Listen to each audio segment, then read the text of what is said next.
अस्सलाम नाज़रीन, मैं हूं लुकमान अली और आप देख रहे हैं मेरा यूट्यूब चैनल। उम्मीद करता हूं कि आप सब दोस्त जहां भी होंगे बिल्कुल खैर वाफियत से होंगे।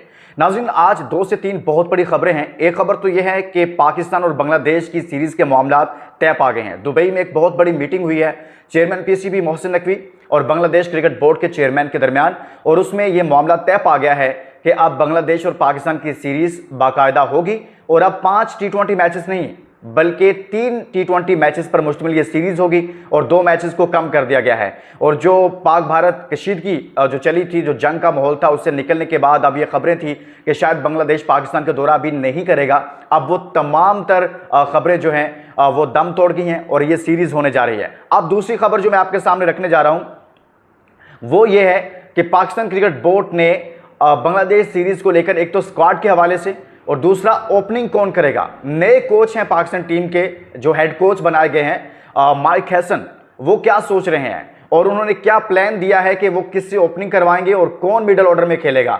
जो स्क्वाड है उस स्क्वाड में पाकिस्तान के पास 5 ओपनर्स हैं, 5 ओपनर होंगे। जो नया स्क्वाड अभी सामने आ रहा है उसमें 5 से 6 आपके पास ओपनर होंगे, तो फिर आपने ओपनिंग करवानी किससे है। ये बहुत बड़ी खबर आपके साथ शेयर करूंगा कि किन नामों पर इत्तफाक हुआ है कि किन से ओपनिंग करवाई जाएगी, मिडिल ऑर्डर में कौन जाएगा, किसको निचले वाले नंबरों पर भेजा जा रहा है, ये आपके साथ शेयर कर देता हूं।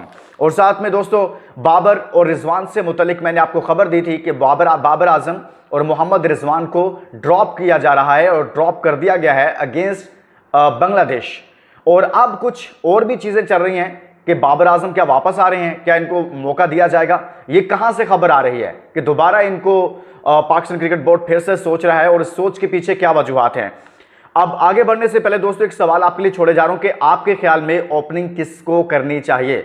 आपके ख्याल में बेस्ट ओपनर्स कौन हो सकते हैं। जो 2 नाम आप लिखना चाहते हैं वो कमेंट्स में जाकर आपने पार्टिसिपेट करना और भरपूर अपनी राय दीजिएगा।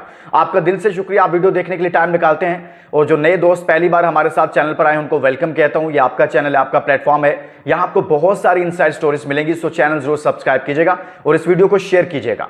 आप देखिए दोस्तों, सबसे पहले तो जो खबर मैंने आपके सामने रखनी थी वो ओपनिंग के हवाले से थी। पाकिस्तान क्रिकेट बोर्ड ने यह फैसला किया है कि फखर जमान को वापस लिया जा रहा है और अगेंस्ट बांग्लादेश फखर जमान को स्क्वाड में रखा जा रहा है, जहां पर बहुत सारे एक्सपीरियंस प्लेयर को रेस्ट दिया जा रहा है, उनको ड्रॉप किया जा रहा है, बट फखर जमान को शामिल किया जा रहा है क्योंकि पाकिस्तान क्रिकेट बोर्ड उनको अपने फ्यूचर प्लान में रख रहा है 2026 के वर्ल्ड कप को लेकर और एशिया कप को लेकर। बल्कि मैं एशिया कप पर भी बात करूंगा कि जो कल तक खबरें आ रही थी, जो कहा जा रहा था कि जी भारत नहीं खेलने आएगा, और उसके हवाले से अब बीसीसीआई का वाज़ेह मौक़िफ़ सामने आ गया है और उस वाज़ेह मौक़िफ़ के अंदर उनकी जानिब से क्या कहा गया है वो भी मैं आपके सामने बाकायदा तौर पर आपके सामने डिटेल रख दूंगा। देखिए दोस्तों, जो ओपनिंग के हवाले से फैसला किया गया है वो करवाई जा रही है फखर जमान और उनके साथ होंगे साइम अयूब। ये मैं आपको बता रहा हूं, फखर जमान और साइम अयूब से जो अभी तक सेट हो रहा है वो ये है। लेकिन साथ में एक सोच पाई जा रही है कि साइम अयूब के साथ साहबजादा फरहान को रखा जाए और फखर जमान चूंकि पहले 4थे 5वें नंबर पर T20 में परफॉर्म करते रहे हैं तो उनको नीचे ले जाया जाए। ये भी एक ऑप्शन है और इस पर भी बात हो रही है। लेकिन मेरे ख्याल में बहुत अच्छा होगा कि आप साहबजादा फरहान से और साइम अयूब से ओपनिंग करवाएं। और हसन नवाज भी स्क्वाड का हिस्सा है। अब हसन नवाज को कहां लेकर जाएंगे? हसन नवाज को नंबर 4 पर खिलाया जाएगा। इसी तरह से फखर जमान को भी नीचे लाया जा सकता है। लेकिन जो साइम अयूब हैं वो बतौर ओपनर कंफर्म है। मोहम्मद हारिस को T20 स्क्वाड में रखा जा रहा है और हारिस को नंबर 3 पर ये डिसाइड हो रहा है कि उनको T20 में नंबर 3 दिया जाएगा। देखें, फखर जमान भी ओपनर हैं, साहबजादा फरहान को स्क्वाड में हिस्सा बनाया जा रहा है, वो भी ओपनर होंगे। साइम अयूब जो कि इंजरी के बाद वापस आ रहे हैं, PSL तो वो खेल रहे हैं लेकिन पाकिस्तान की तरफ से वो एक लंबे अरसे के बाद वापस आ रहे हैं कि जब वो इंजर्ड हुए थे अगेंस्ट साउथ अफ्रीका, आपको याद होगा चैंपियंस ट्रॉफी में पाकिस्तान को बहुत ज़्यादा नुकसान हुआ, उनकी कमी पाकिस्तान को बहुत ज़्यादा महसूस हुई और पाकिस्तान को इतना ज़्यादा नुकसान हुआ था कि मैं कहता हूं कि शायद वो पाकिस्तान उसका खुमियाजा पूरी तरीके से पाकिस्तान ने भुगता। और पाकिस्तान पहले 4 दिन में जहां बाहर हुआ वहां एक ये भी फैक्टर था कि आपके पास साइम अयूब भी मौजूद नहीं था। वो साइम अयूब जिसने आपको ऑस्ट्रेलिया में 25 साल बाद आपको सीरीज जितवाने में किरदार अदा किया, जिसने साउथ अफ्रीका में T20 में शिकस्त देने में एक अहम किरदार अदा किया था, वो नहीं था। और अब अच्छी खबर यह है कि साइम अयूब वापस आ रहे हैं और फखर जमान को तो सेंट्रल कॉन्ट्रैक्ट में भी वापस लिया जा रहा है। तो इस वक्त वो तमाम ओपनर्स, हसन नवाज जैसा लड़का भी पाकिस्तान टीम का हिस्सा है, स्क्वाड का हिस्सा है, और हसन नवाज को मजीद अभी मौके दिए जाएंगे। बाज़ लोग कहते हैं कि जी हसन नवाज को आप मजीद मौका नहीं देना चाहिए, लेकिन हसन नवाज को मौका देना चाहिए। हसन नवाज को अभी मजीद क्रिकेट देनी चाहिए। आप ये नहीं कह सकते कि एक सीरीज़ आपने दी और आप उसको कहें जी बस बहुत हो गया। उसको इम्प्रूव करने की ज़रूरत है, उस पर मजीद काम करने की ज़रूरत है, उसको डेवलप करने की ज़रूरत है और उसकी ग्रूमिंग की ज़रूरत है। लेकिन ऐसा नहीं है कि उसमें टैलेंट नहीं है, लेकिन कुछ चीज़ें बेहतर करने की ज़रूरत है। तो दोस्तों, ओपनिंग के हवाले से तो ये फैसला हो रहा है। आपके पास इतने सारे ओपनर्स हैं, लेकिन साहब ज़रा फरहान भी जब टीम में आए थे तो उन्होंने ये शिकवा किया था कि मुझे मेरे बैटिंग नंबर पर नहीं खिलाया जाता, यानी कि वो ओपनिंग करना चाहते हैं, उनको कोई और नंबर दिया गया था जब पाकिस्तान की तरफ से उनको चांस दिया गया था। तो लेकिन अब तमाम क्रिकेटर्स T20 में तो ये जहन बना चुके हैं कि वो किसी भी नंबर पर खेलने के लिए तैयार हैं, किसी भी नंबर पर। अब देखिए 20 ओवर्स की क्रिकेट है, इसमें आपको कभी भी बैटिंग करना पड़ सकती है।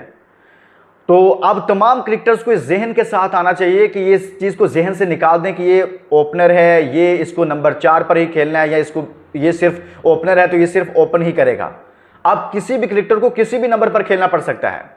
तो अब ये एक खबर आपके सामने रखती है। और दूसरा दोस्तों, मेरे ख्याल में जो सबसे अहम चीज़ ये थी कि आप ये देखें कि बांग्लादेश को UAE ने भी हरा दिया है।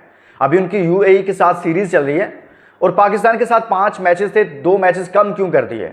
क्योंकि बहुत सारी चीज़ें चल रही थी कि दौरा होगा नहीं होगा, बांग्लादेश पाकिस्तान अभी आएगा या नहीं आएगा, थोड़ा सा डिले किया जाएगा, कुछ मुलतवी किया जाए 2 माह के लिए और फिर बाद में शायद ये दौरा हो। लेकिन आज बड़ी तवील मुलाकात हुई थी चेयरमैन PCB की, और उसमें उन्होंने कायल किया बांग्लादेश के बोर्ड को कि भाई आप ज़रूर पाकिस्तान का दौरा करें, और तीनों मैचेस आप लाहौर में होने हैं। एक और चीज़ जो बाबर और रिजवान से मुतलिक मैंने आपसे शेयर की थी वो ये थी कि बाबर, रिजवान और शाहीन तीनों को ड्रॉप करने का फैसला हुआ। मैंने इससे पहले अपनी 2 वीडियोस में आप लोगों को बहुत क्लियर तरीके से ये बता चुका हूँ कि ये भरपूर तरीके से ये फैसला हो चुका है। लेकिन अब बहुत सारे लोग ये कह रहे हैं कि शायद पाकिस्तान क्रिकेट बोर्ड अगले 2 से 3 रोज़ में या 4 रोज़ में कह लें, ये फैसला कर दे कि बाबर आजम को रख ले, रिजवान को ना रखे। रीज़न क्या है जी?